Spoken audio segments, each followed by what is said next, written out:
Right guys, may palaro kasi. Tapos ng kanya-kanyang wallet. Tapos si palaro, bibigyan ng payong. Ayan si Sir. Grocery! Go! Halika sir. Bata ka pa. Palaro sila. Grocery!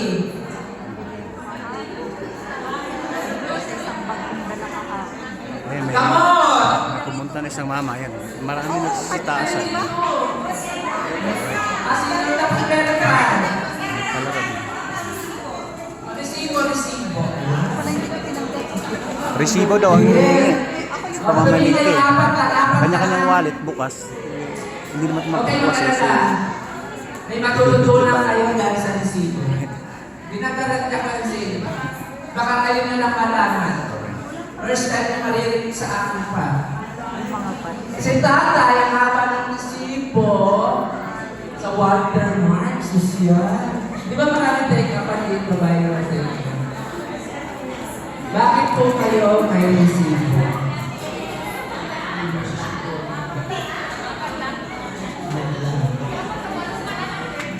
Bakit mo iniipon ng resibo? resibo. Para sa isang umbrella.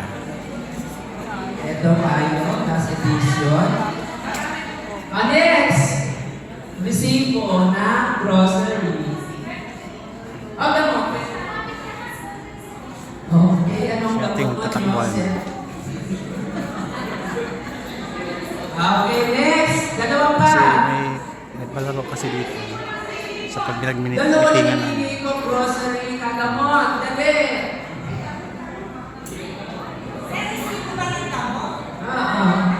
Ito ay grocery na. resibo po ng gamot guys. Grocery. Bakit ka na-i-import ng resibo? Pinigil ako kung gano'n ka pinigil ng gases. Okay, very good. Last edition. Ayan, binigyan ng payong. Ano po request mo? Bakit ka nag-iipon ng resibo? Nilabas na lahat ng resibo guys ah. Right ah. Paper. Unang-una sa lahat. Iniipon ko siya, unang-una sa lahat. Para nakikita ko, napakadetalyadong pasang tao eh. Gusto ko lahat nakalis na kung mo piso, nakikita ko yung mga pinagagastos ng mga yasman. Friendly lang ngayon. So, yung mga sweldo ko. Ayan guys, yung lagi nagsasalita, bida-bida. Laging bida. Si Ateng, taga-ibang barangay po yan.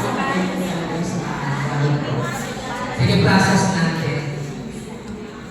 Yan si Pag kayo nag-grocery sa pinaka-isok. SM, Si Kan Spokman ng natatakot kayo social na housing. ikuhanin ang resibo. Tama? Sino nag-grocery dito? Sa lahat. Grocery, Watermark, natatakot kayo hindi ikuhanin yung resibo. Bakit?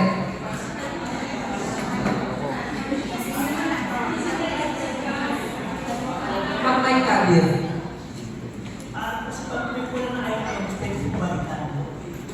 Tatakot kayo para hindi. O para may policy kasi na one day return. Okay? Proof. Anong pasal? Para po nakita yung pag-iiba po ng presyo. Hindi yung pagkabili mo lang, tapos umuwi ka na, bakit importante sa iyo ang resibo? Ay, no, very good. Natatakot ka pag binta ka ng sabi Twitter na mall, baka ninakaw mo yan. So, ang pruweba mo, resibo. Balik tayo mamaya sa iba. Natatakot kayo na sitahin ng guard na baka ninakaw nyo lang yan. Kaya kayo humingi ng resibo.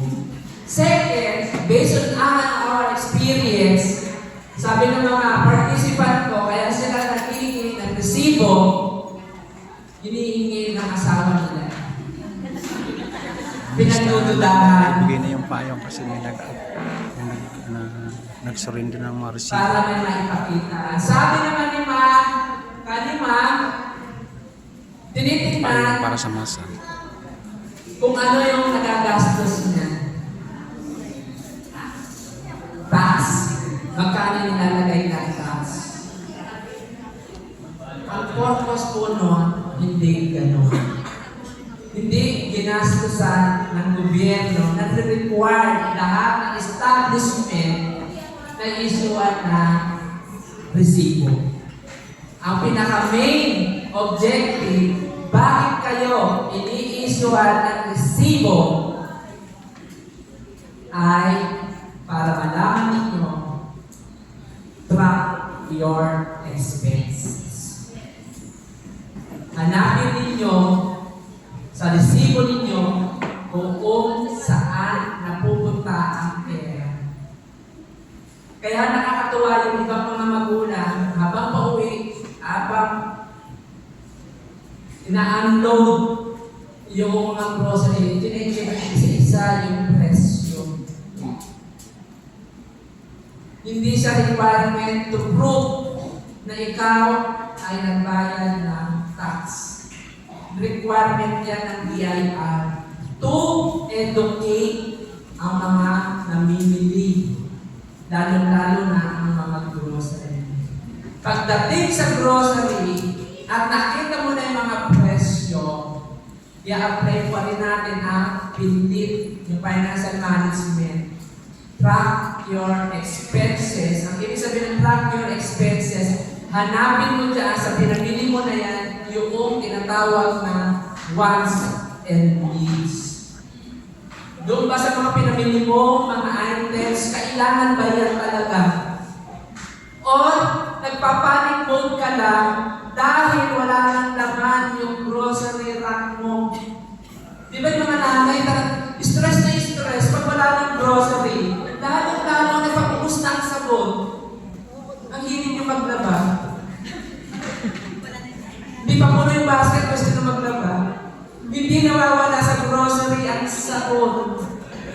Tama? Ang tanong, baka sobra na yung pinamili. Or, baka hindi pa kailangan na yung buwan na yan yung item na pinamili mo. Track your expenses. Baka doon sa expense, sa list ng item na pinamili mo ay marami ang wants. Yes, diniscuss yung tungkol sa resibo. Yun ang ibig sabihin ng resibo. Tungkol sa BIR tax. Maliban kung ikaw ay taxpayer. Diba? Masusundan pa ako? Kaya pa? May pagkain ba kayo? I-serve nyo na para dire-diretso na tayo. Okay na nga makikinig kayo sa akin na masiserve ko na yung pagkain. Bakit tayo mauwi? Promise. Next. Bakit kailangan ng budget?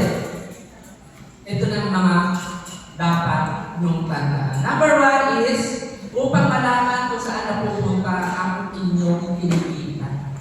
Baka po wants or needs. Track your expenses. Lagi. Isulat nyo kung anong resibo, kung sa palengke lang kayo nagpupunta, isulat nyo pa rin kung saan napupunta. Maaaral na yan, yung pag-assign nyo ng pera. Number two, maiwasan ang mga hindi kinakailangan bilhin na hindi pa kailangan sa ngayon. Number three, maiwasan ang karagdagang utang kung nakabudget lahat ng binibili ninyo pangangailangan. Number four, masiguro na may nakalaang pera para sa mga importanteng bagay. Kagaya na, ay dito tingin, sasampalin ko lang lahat dyan. Nakikita kayo sa shopping, mga importanteng bagay. Bigay ng merienda. Alright. Sakulan. Tani naman. Libre snack. Iiyak-iyak kayo pag nilipad yung bubong ninyo. Magagaling kayo sa barangay captain, magagaling kayo sa LGU. Eh kung nakarating kayo sa mga importanteng bagay, kahit walang LGU, mabubuhay kayo. Kahit walang barangay, mabubuhay kayo. Kaya yung utang natin nasasarado. Kaya hindi tayo I-report uusap talaga sila. sa barangay pa na Tapos sa merienda, yung kasama sa social housing, yung mga bibigay na yung mga pag pumasa kayo at hindi kayo makabuke, primero yung trabahador. labas ninyo. Problema kayo. Pero hindi nyo tinrace, kayo ang problema. Tayo ang problema. One by one, binibigyan na. Kasi hindi natin pinaghahandaan yung isang Ito na bata. kasi gawin nato, wala pa. May barangay naman yan, yung binoto ko, kakampi naman natin yan. Kasama tayo sa Corpus. Wala. Huwag kayo magiging dependent. Sir, salamat. Maging independent Thank kayo. you. Kaya, lagi kayo bigo. Bigo na sa pag-ibig. Bigo pa sa buhay. Marios, walang bebe. But guys, merienda na naman tayo. Yan 4, 3, 2, 1, 2, 3, 1. Ramon yan. Baksak nyo negative. Pag wala. Saan pa pala may sauce? Okay? May kutsara, may Kasi sauce. o yung sumo, walang tinikyan. Saan pa nakatingin? Shoot siya na. Mas vitamins yung sasabihin ko kaysa dyan sa kakainin ninyo. Next slide. Pipilitin ko matapos agad. Alamin ang inyong mga finance. Ang program. Hindi pa Right, papalapit na. Kung gusto mo masenso ang iyong buhay. Number 2. Alamin ang kinikita. Ay, okay na ba to? Huwag lalagpas Okay na daw, yes. ang gastos. Alright. So, yan may karagdagan. Karagdagan ayuda. Imamagdatorin kayo. At least 10% magsubi kayo. Makain pa. Merienda ba to? Tanghalian. Hindi ko alam. Mas bata kayo nagsasave dahil nire-ready nyo na ang sarili nyo sa retirement age. Habang nag-discuss guys, bibigay ng pagkain. Merienda o tanghalian. Hindi ko alam. Ipon mo na yan. Kaya nyo 100% kayo, nakakapag-ipon kayo. Lagi kong inuulit-ulit para ma-manage ang inyong pera. Wants versus needs. Dapat lagi needs over Sino pa po wala? wants ang inyong isipin. Okay, so lahat tayo sa atin. Sino pa daw wala? Dito doon sa Gawiron. Wala pa. Alright. Attention please. Susunod na lang po yung kutsara. Ito na yung formula para yumaman.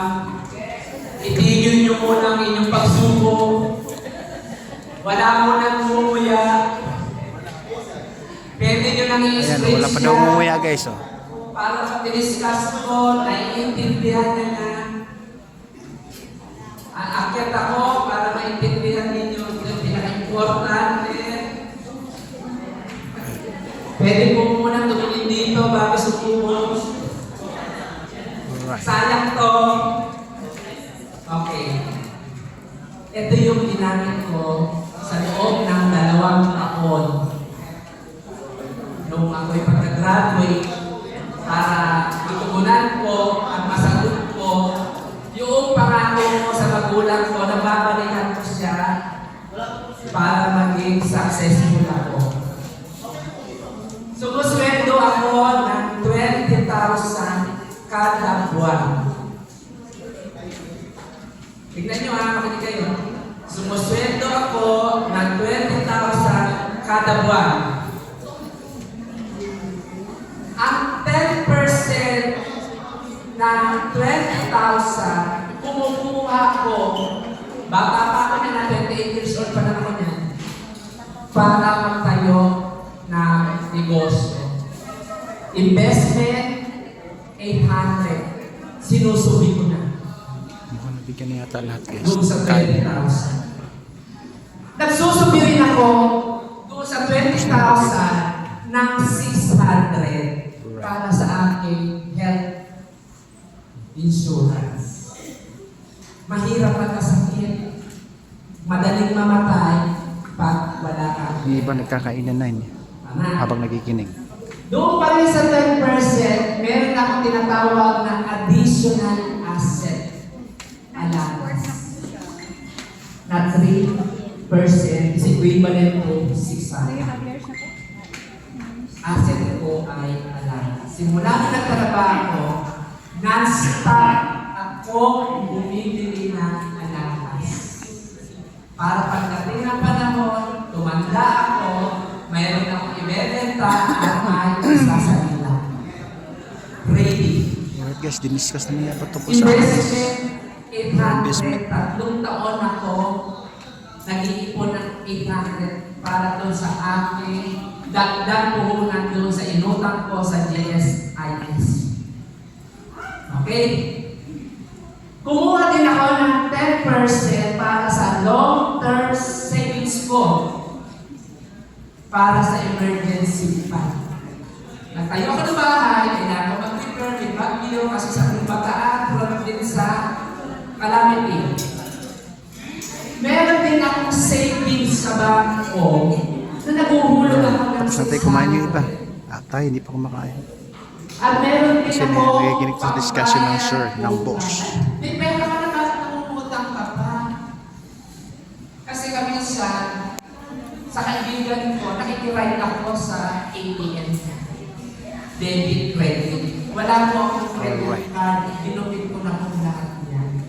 Hindi po siya nakakatulong yung credit card. Dinupit ko po yan. Ngayon, ang kaibigan ko, dahil siya may credit card, nakikiride ako.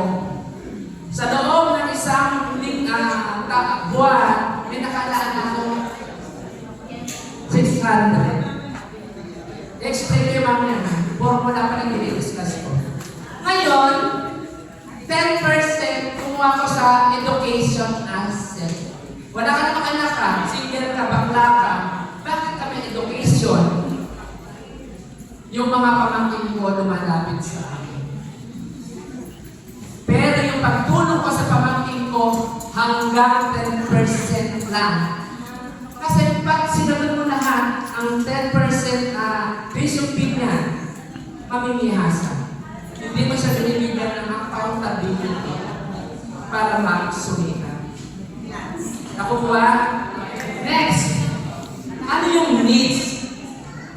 55%. Almost half ng sweldo ko napunta dito sa needs. Maluho ako. Ibig sabihin, kahit maluho ako, nakabudget ang luho ko. Tingnan niyo ang luho ko, matatawa ka ha. Mahilig po ako sa gabi. Passionista ako. Nakabudget. Gusto ko maganda lagi ang bahay ko. Sa loob ng isang taon, gusto ko 2 beses ako nagpapapintura. Gusto ko makulay ang bahay ko. Nakabudget. Pagkain sa labas. Sabi ko kasi, pag may pera ka, hindi bawal kumain ng masasarap. Pero dapat nakabudget. Yung luho. Alright guys, May medyo bawal parang na. tinatak natin. Next, once. Yung once ko, 10% lang. Magtutuwa po kayo kung anong once ko. Bag. Branded po lahat ang bag ko. Pero naka-budget siya. Bakit may toys at tanda ko na? Paborito ko pong mangolekta ng kanika na nakakatakot. Bakit nakakatakot? Sabi ng participant. Marami kasi akong pamangkin. Pag pumasok siya sa kwarto ko, ayokong namumulo yung aking kwarto. Para pag bukas nila ng pinto, puro nakakatakot na manika ang matatatnan nila, walang pumapasok sa kwarto. Malalaki yung mga connection nila. Kaya pumunta ako dun sa cake, ano ba yung cake land? Meron mga manika doon na naka-display sa set. Gusto kong minimili doon, kaya pala bibigyan. Binabudgetan ko. Budget pa rin. Naka-budget pa rin sa sweldo ko. Tapos, ito ang sikreto sa buhay. Hindi ko tinatanggal to. Yung 5% pagtulong sa kapwa na deserving. Mamaya na Ang pagtulong sa next video kapwa naman. Sikapaan tayo habang hindi nag-discuss. lahat Alright. pera ang pinag-uusapan. Maraming bagay para maging public servant. Alright. Ngayon, Guys, bababa natin. Nakabudget na lahat. Babu. Hindi